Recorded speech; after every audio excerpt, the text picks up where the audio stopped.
Ahora empezando con las vías metabólicas tenemos la glucólisis, que básicamente es el proceso en donde las células hacen reacciones enzimáticas que no necesitan oxígeno, las cuales descomponen parcialmente la glucosa para generar energía. La glucólisis es uno de los métodos en donde las células producen la mayor parte de energía del cuerpo.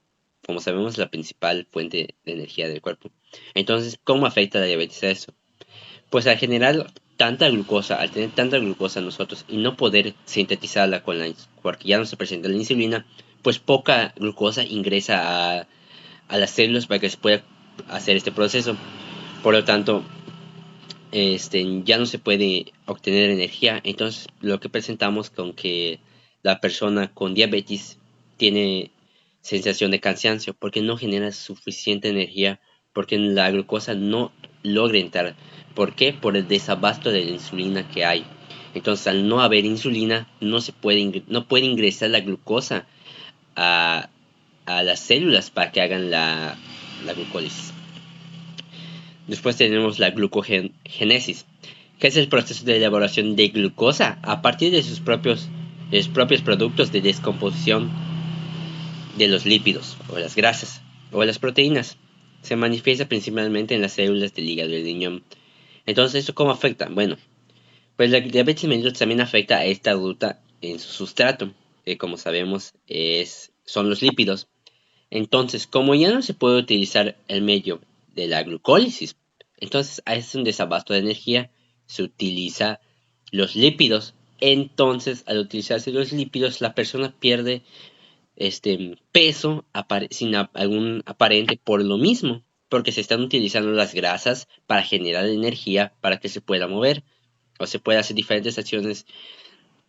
Entonces, se afecta directamente a la glucogénesis, aumentando que se realice este. En cambio, en la glucólisis se inhibe este proceso. Ahora pues, pasamos a la siguiente con mi compañero. Seguidamente explicaré sobre el ciclo de Krebs. El ciclo de Krebs, o también conocido como ciclo ácido crítico o como ciclo de los ácidos tricarboxílicos, es una serie de reacciones bioquímicas que ocurren en las células de los seres humanos, incluyendo a los humanos. No. Me confundí. Otra vez. Seguidamente explicaré sobre el ciclo de Krebs. El ciclo de Krebs, o también conocido como ciclo ácido crítico o como ciclo de ácidos tricarboxílicos, es una serie de reacciones bioquímicas que ocurren en las células de los seres humanos, de los seres vivos, incluyendo a los humanos. Este ciclo es circunstancial en el metabolismo celular, pues es una vía central para producir la energía en forma de ATP. Consta de reacciones enzimáticas interconectadas que descomponen a la glucosa y sus sustratos metabólicos en el dióxido de carbono, liberando así en el proceso protones y electrones. ¿Cómo afecta la diabetes al ciclo de Krebs? Es una enfermedad sistemática crónica degenerativa de grados variables de predisposición hereditarias.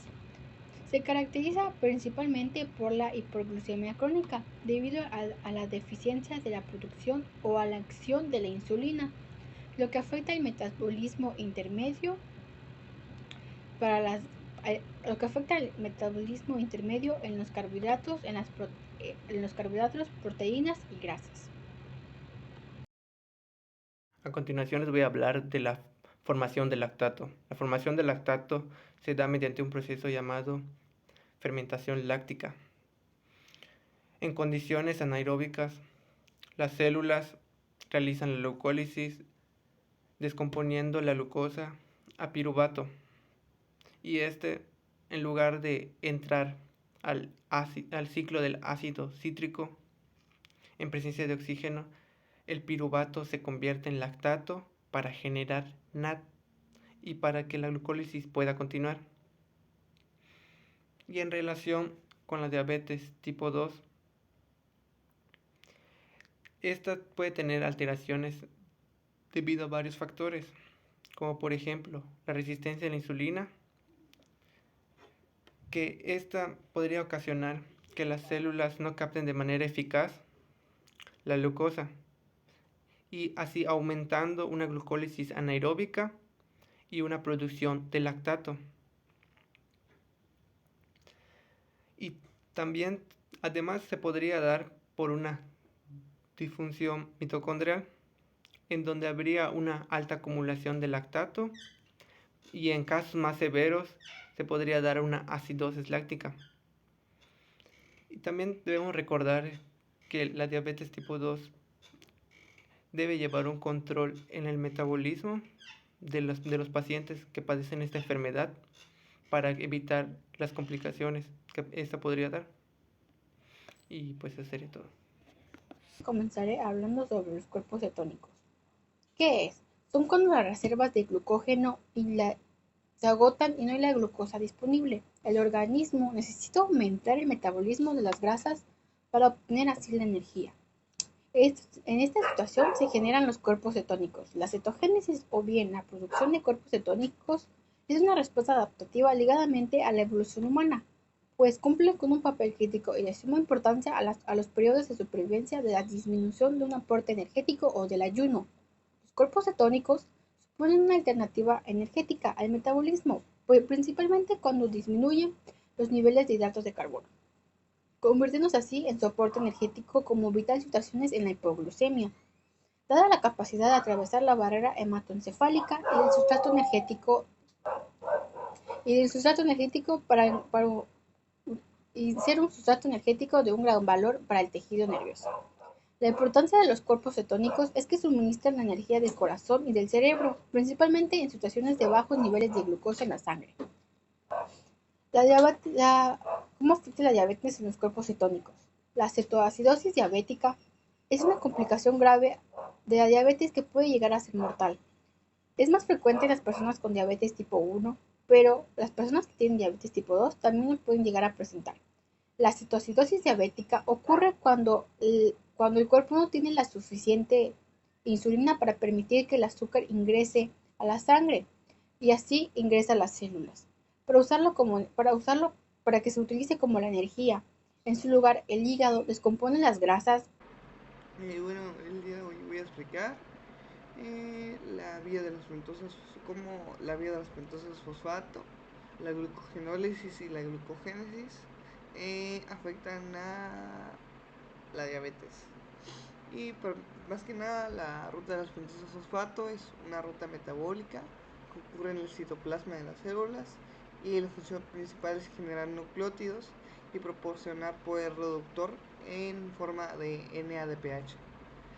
Y la diabetes puede afectar a la vía de las pentosas fosfato de varias maneras. La diabetes, especialmente la diabetes tipo 2, hay una resistencia a la insulina, lo que significa que las células no responden eficientemente a la insulina para llevar glucosa al interior de la célula. Y eso puede afectar la disponibilidad de glucosas y fosfato, lo que es el sustrato inicial de la vía de las pentosas fosfato. Otra en la forma en la que lo afecta es los cambios en la producción de NADPH.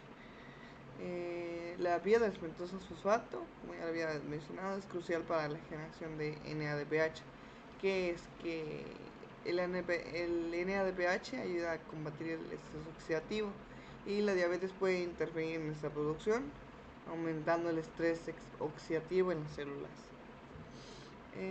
Otro punto importante es el impacto en la síntesis de nucleótidos. La vía de las pentosas fosfato suministra ribosa 5-fosfato, un precursor esencial para la síntesis de nucleótidos, que son componentes de ADN y ARN. La alteración en esta vía puede influir en la capacidad de las células para sintetizar estos componentes y la relación con la lipogénesis. Porque la diabetes a menudo se asocia con cambios en el metabolismo lipídico. La vía de los pentosas fosfato está vinculada a la lipogénesis, la formación de ácidos grasos. Alteraciones en la vía pueden contribuir a la acumulación de lípidos, que es común en la diabetes. La glucogenólisis Ahora bien, es el proceso mediante el cual el glucógeno almacenado en las células, principalmente en el hígado y en los músculos, se degrada para liberar glucosa. La glucosa resultante es utilizada como fuente de energía para las células y es especialmente importante en situaciones que se necesita un suministro rápido de glucosa, como el ayuno o la práctica de un ejercicio físico intenso. La diabetes puede afectar a la glucogenólisis de varias maneras. En la resistencia a la insulina. En la diabetes tipo 2, las células pueden volverse resistentes a la acción de la insulina, que es una hormona clave que normalmente inhibe la glucogenólisis. La resistencia a la insulina significa que las células no responden adecuadamente a la señal de insulina para detener la liberación de glucosa por glucogenólisis.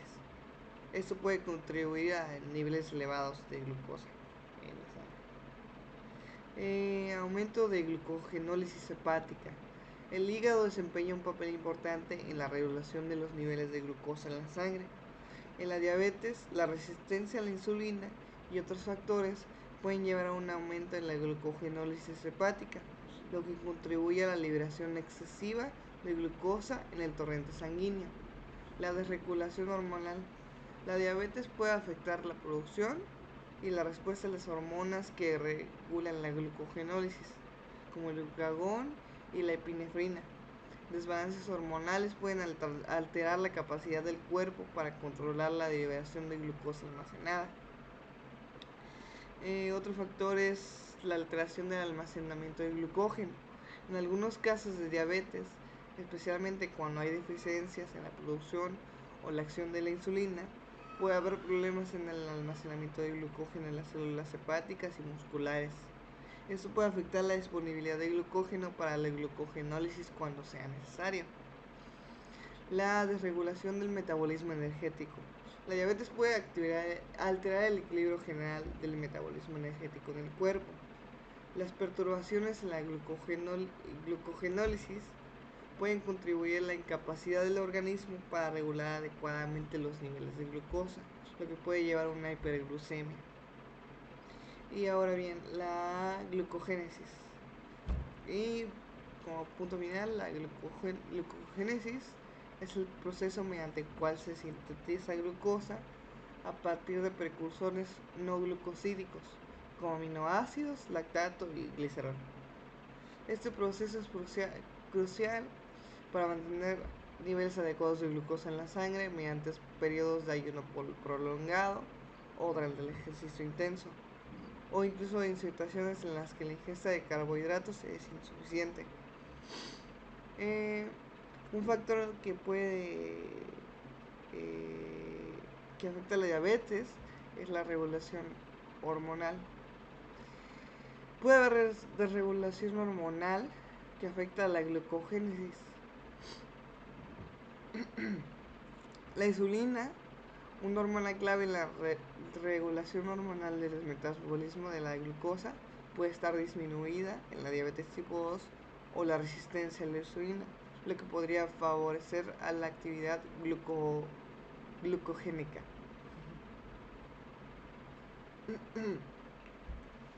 El estímulo de glucagón. En la diabetes, especialmente en situaciones de hiperglucemia, el nivel de glucagón, que es la hormona que estimula la glucogénesis, puede estar elevado. Esto podría contribuir a un aumento en la síntesis de glucosa a partir de precursores no glucosídicos. El aumento de la glucogénesis hepática. Es decir, el hígado, como ya sabíamos, es un órgano clave en la glucogénesis. En la diabetes, la resistencia a la insulina puede aumentar la producción de glucosa por el hígado, ya que las células hepáticas no responden adecuadamente a la señal de la insulina para detener la glucogénesis. Eso también puede aumentar la cantidad de glucosa en sangre y los niveles elevados de glucosa. En la diabetes, los niveles crónicamente elevados de glucosa en sangre pueden proporcionar más sustratos para la glucogénesis. Los aminoácidos y otros precursores no glucídicos pueden convertirse en glucosa a un ritmo más elevado, en un intento del cuerpo por compensar la hiperglucemia y el desbalance metabólico. La diabetes puede estar asociada con desbalances metabólicos que afectan la capacidad del organismo para regular la glucogénesis de manera eficiente. Eso puede contribuir a una mayor producción de glucosa, incluso cuando no es necesaria. Para finalizar, y como se debe saber, que la diabetes tipo 2 sí afecta en el metabolismo de los hidratos de carbono, debido a que puede haber una resistencia a la insulina y una disminución a la capacidad de que las células puedan utilizar la glucosa. También esto lleva a tener unos altos niveles elevados de glucosa en la sangre, que podría contribuir a ciertas complicaciones a futuro. Y es necesario llevar una gestión de dieta y ejercicio y medicación según indique el doctor. Y al igual, con esto se previenen complicaciones tales como las enfermedades cardiovasculares, el daño renal y los problemas oculares. Y como se había dicho, se debe adoptar un estilo de vida saludable. Para las personas que viven con diabetes tipo 2 es necesario que sigan los siguientes pasos, como por ejemplo, siempre llevar un monitoreo regular, mantener una dieta balanceada, hacer actividad física, al igual que tener una medicación que según le indique el médico, tener un control en el peso y que el paciente o la persona que sufre esta enfermedad tenga una educación continua, al igual que visitar regularmente al médico, todo esto para llevar un chequeo y saber si los progresos que está llevando su enfermedad. También tener un apoyo emocional por parte de amigos, familiares y grupos de apoyo.